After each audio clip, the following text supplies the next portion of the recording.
But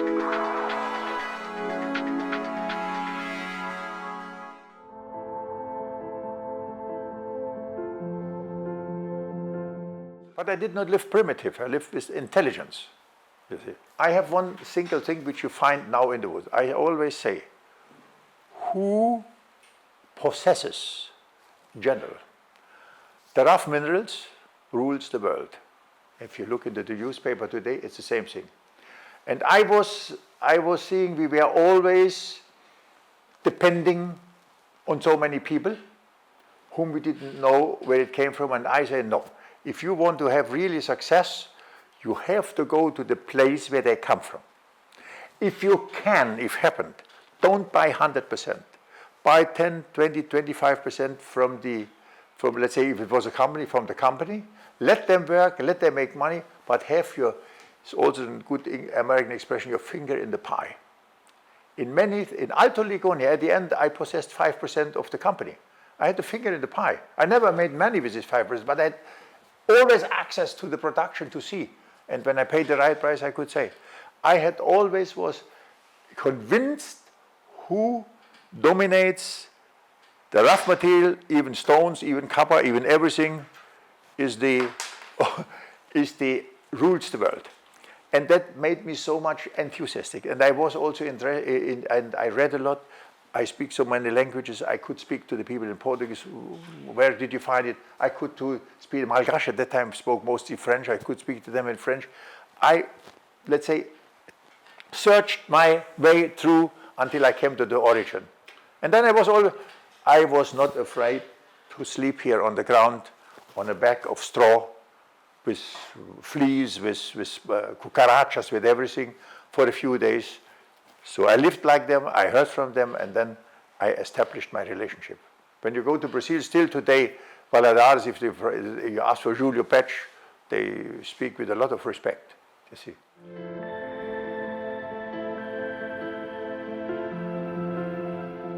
Emeralds, the Germans had never such a free access to any emerald deposit. Before the war, before the Second World War, and shortly after the Second World War, the only real mines which produced emeralds were the mines in Colombia.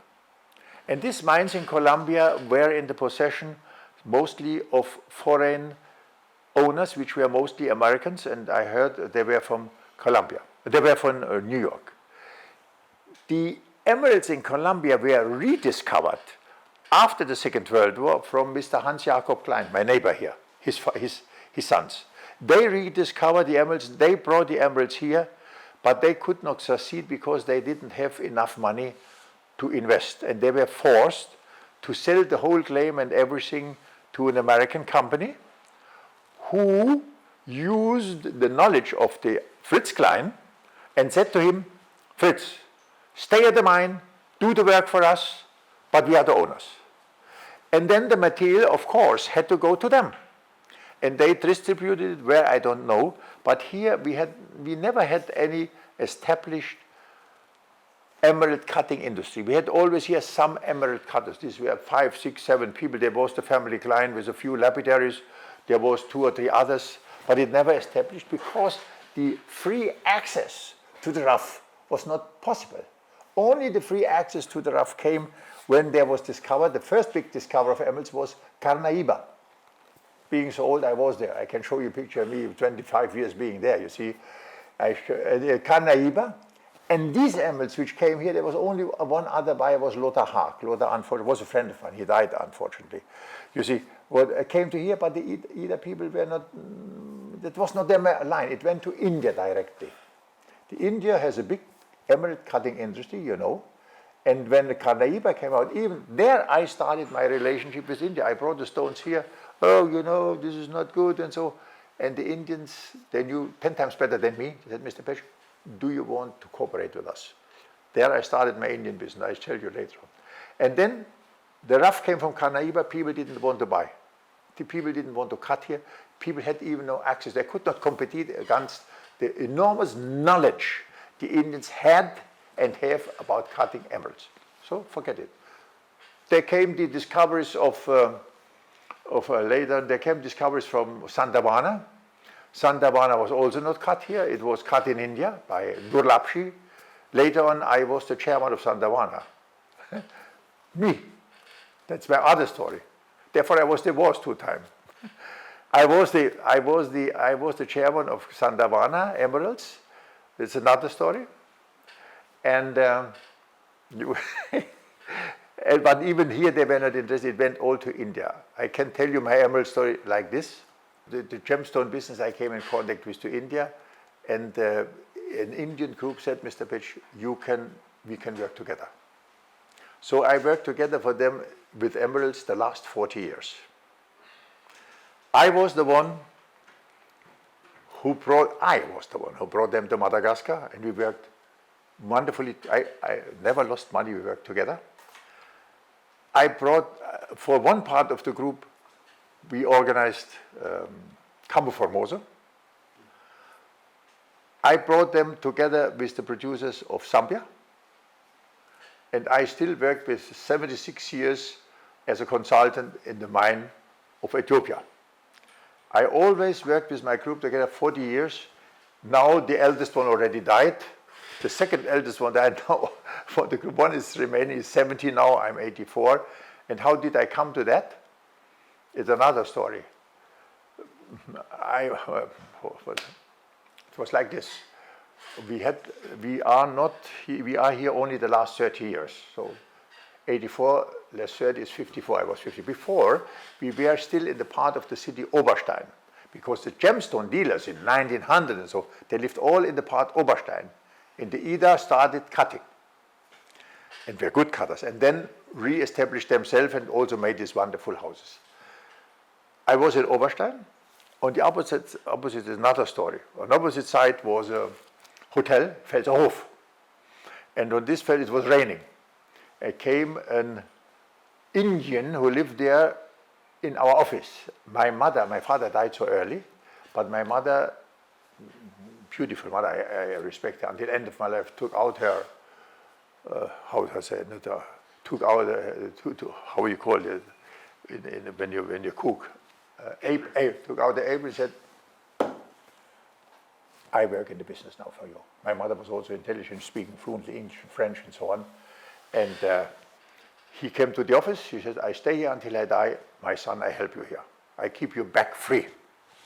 And this Indian gentleman came from the hotel to the office, which was opposite, and wanted to sell some stones. My mother said, we don't buy stones from India. We don't have. Then it was raining. I said, can I borrow an umbrella? It is raining so much. At that time, hotels here didn't give anybody, so he gave me an umbrella. Mortgage and chain, took his umbrella, and disappeared. After 5 days, he came back to my mother. I was in Brazil, and said, Mrs. Petsch, thank you very much for the umbrella. And when your son wants to know about Jaipur and India, he shall come to me. Okay. This was in early 66, because I was traveler. I went to Jaipur. Nobody knew of Jaipur. Morjan took me and said, your mother was so friendly to me to borrow me there.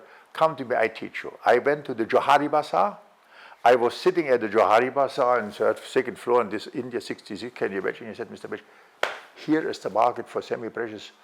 When you come with your samples, you will be the first European coming here selling stones directly in the market, because at that time they still went all to Hatton Garden, to London.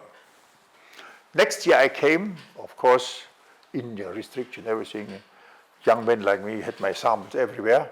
I came into India, sitting on the Johari Bazaar with Morjan Chain, and he said, this young man I know is coming from a good family. Whatever he says, you can trust him. And I started selling color gemstones, all these rejects from everything, amethyst, aqua, and tourmaline, in the market, and they believed me. There's also another big story written about that in the newspaper in English. I can give you the story. And they believed me, and I started selling colored gemstones in Jaipur as the first salesman coming regularly and selling regularly as a traditional gemstone. And I established so many friends. Until one old man came to me, the old called Shah. Mr. Shah said, Mr. Petsch, my son, we want to work with you. We need somebody who is, sorry to say, European, Don't forget 1968, 67, Indian, you remember how, you know the world. And who understands us, and we are emerald business, and can you look for us first? So it started, and they formed a group, and let's say the dog who was finding the traces was me until last year, until I was 83 years old. And then I brought them to so many places. Nowadays, I will tell you something. Now they are so big. They are sometimes the biggest customers of Gemfields. $10 million buy. No. But the beginning was Johari Bazaar with young Mr. Julius Petsch, and we always kept ourselves honest one against the other. I made a good money. They paid me well. And can you imagine when the Emeralds, they knew, Gemfields also, they knew about me. When I was talking to Gemfield, I was not Mr. Nobody. I was already somebody with a very good established name in this business because of the group. So I could give him, at that time, a valuable advice.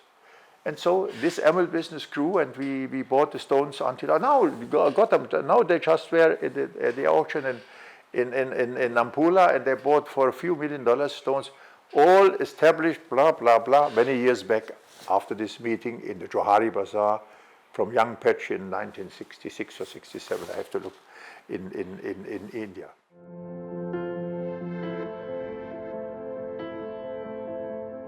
And then I came to Tucson. My first connection which I have in Tucson was Bill Larson. And Bill Larson, we were both young men at that time. We had a lifetime friendship until today.